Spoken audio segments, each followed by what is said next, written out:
Welcome, everyone. I'm Gary Gay, President of HPNC. This is our April meeting, 2025, and we have two special poets for you to read you today. We're going to start out with Richard, and then we're going to go to Mary Jo. And so I'm going to introduce Richard first. After Richard reads, we'll take just a couple of minute break in between, and then we'll come back and have Mary Jo. So let me tell you about Richard. Richard L. Matta is an award-winning Japanese short-form and long-form poet.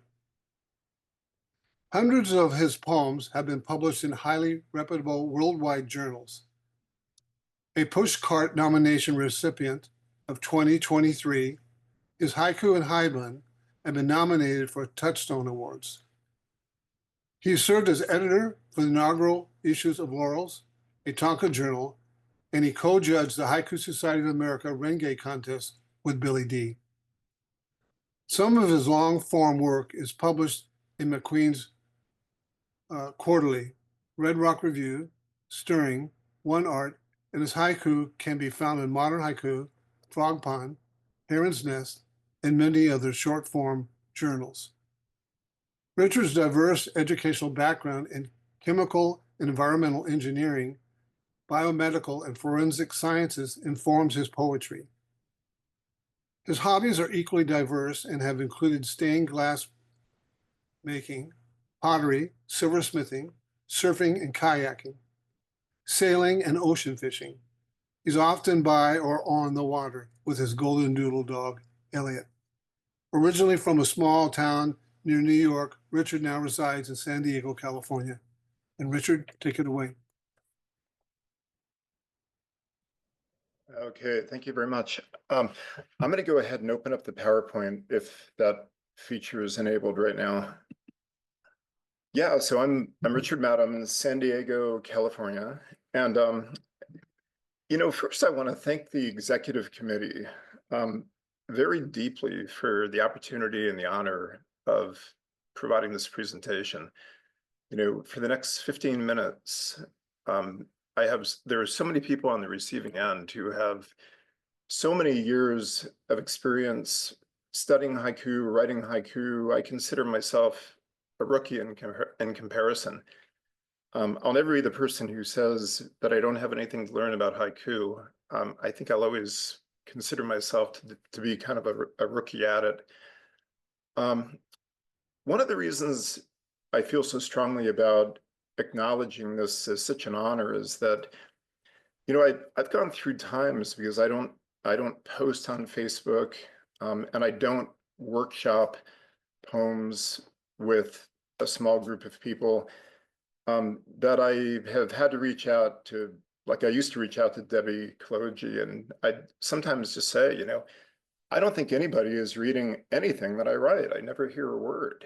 And I've thought about just not submitting anymore, and I remember telling her, I think I'm just going to put things in a notebook and stop submitting. And then from memory, she would tell me a haiku that she had seen recently, and she'd say, you need to keep writing. People are seeing your work.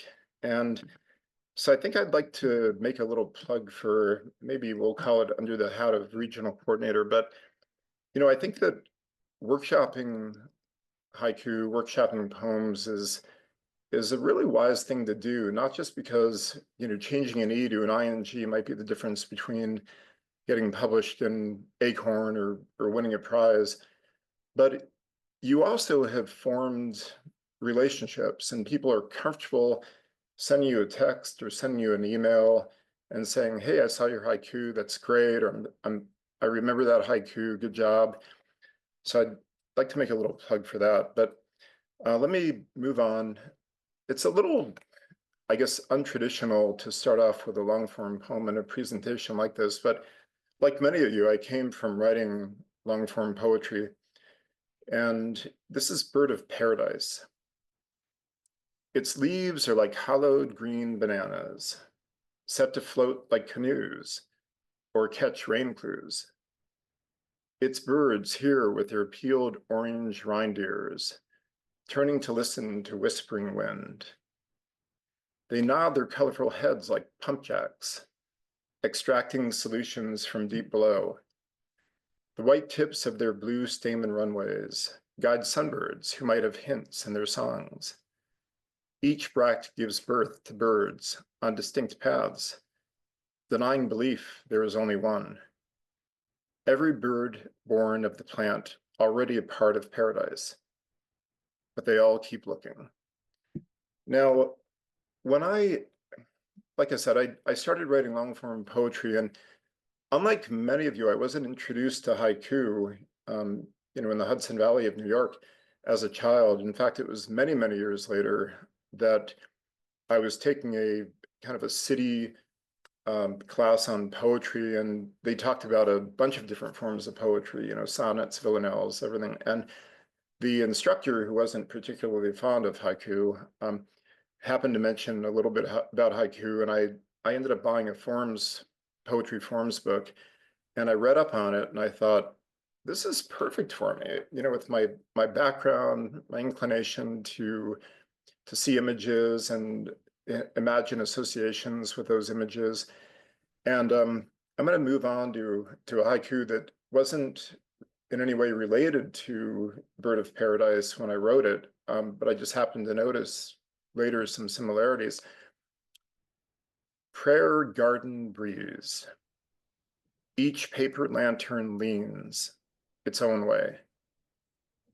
And this is something I actually saw at the Japanese garden one day, and I think to myself, some of you have written so many haiku where I've looked at them, and I think I've even commented to one or two of you where I've thought, my gosh, I would have been thinking about a long form poem to do what this haiku is doing, or at least a tanka. So that's what haiku is capable of. So it's a very intriguing form of poetry, and can be very challenging. And that seems like a good segue to the craft. And I do go through phases where I don't write for a long time. Like I haven't written a long form poem in a year, but open book. A cricket's antennae touch Isa and Basho. Frost on leaves. A 10th look today at the Kigo list. I'll start. Snow on snow. Workshopping. The old haiku. Flurries of scratched skull flakes. Haiku editing. Shifting my muse between front teeth. A blade of grass. More and more I find that childhood, adolescence are more like yesterday than yesterday. Dry acorn, pulling the slingshot back in time. Snowball fight, a hat on a stick, surrenders. Winter bedtime, a red-faced child tells how snowflakes taste. Playing cards, the clicking bike shuffles pigeons.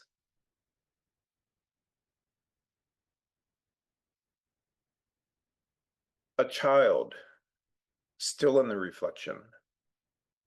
Toy shop pain. Pinewood derby. Still missing the weight of dad's touch.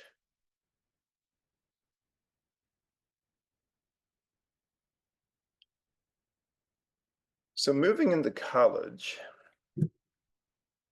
resistance. I love English and philosophy, but I'm an engineering major. It's time for fluid dynamics. Instead, I'm in the swimming pool studying stroke dynamics of the butterfly.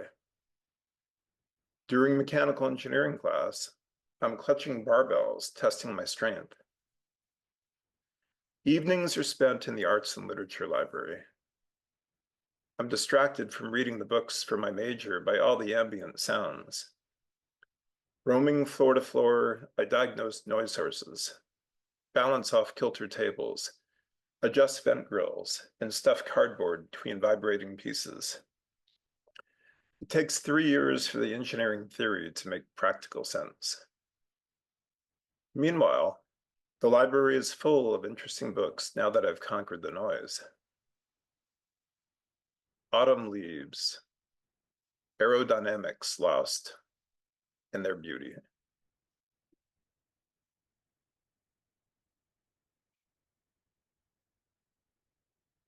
And speaking of beauty, a ladybug on my splayed hand. Speed dating. Horseflies. A mare swipes to the left. Sushi dinner date. Rubbing chopsticks, hoping for sparks. Unanswered proposal. A teetering kite awaits the wind. Scenting the day. Her scribbled notes in my lunchbox. Twisting trail. I follow the zigs in her zag.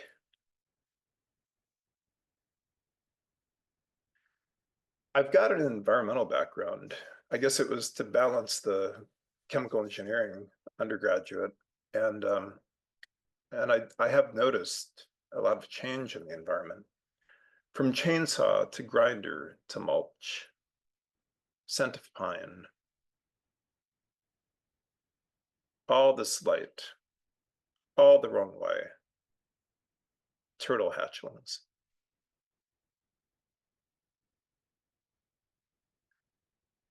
Felled forest, the faint asphalt scent of canyon chaparral. A turkey vulture circles and circles.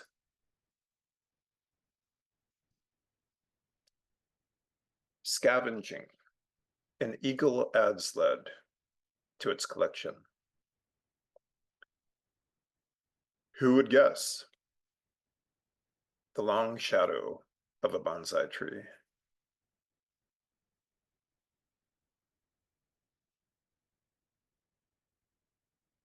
Life and plans can change in an instant, like curveballs.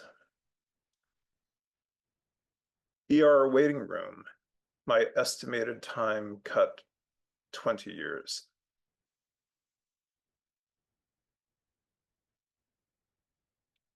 Stress test, the white coats hanging around.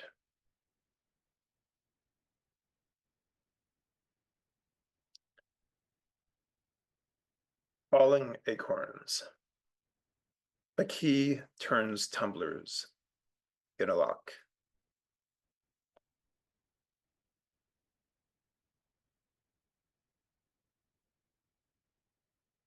A crow's caw, lost in flight, such fog on the distant shore. Twilight rising tide, we build the sandcastle without a moat.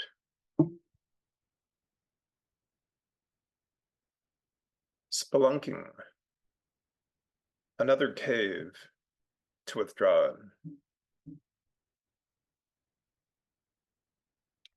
Autumn cake, this reluctance to cut through happy.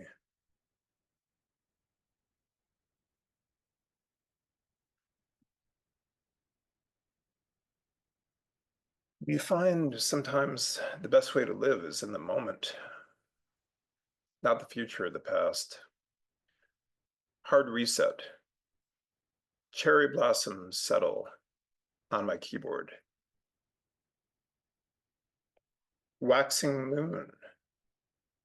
A jellyfish emerges from a deep shadow.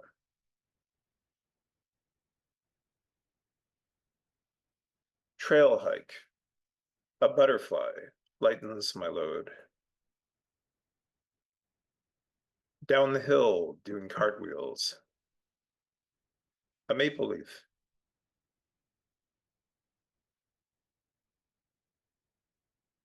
Morning daisies. The sun catches a bluebird's wing. Briefly, a coy's sunlit calligraphy.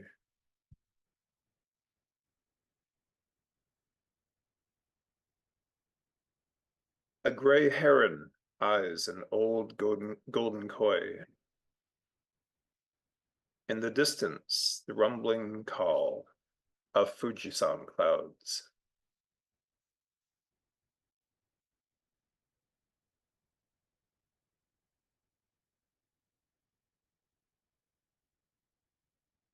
Oars shipped. Reading Travels with Charlie to Elliot. Elliot being my 11-year-old golden doodle, who I've had since he was a puppy, and we do most everything together. Winter solstice. The dog and I dancing. Waltz of the flowers.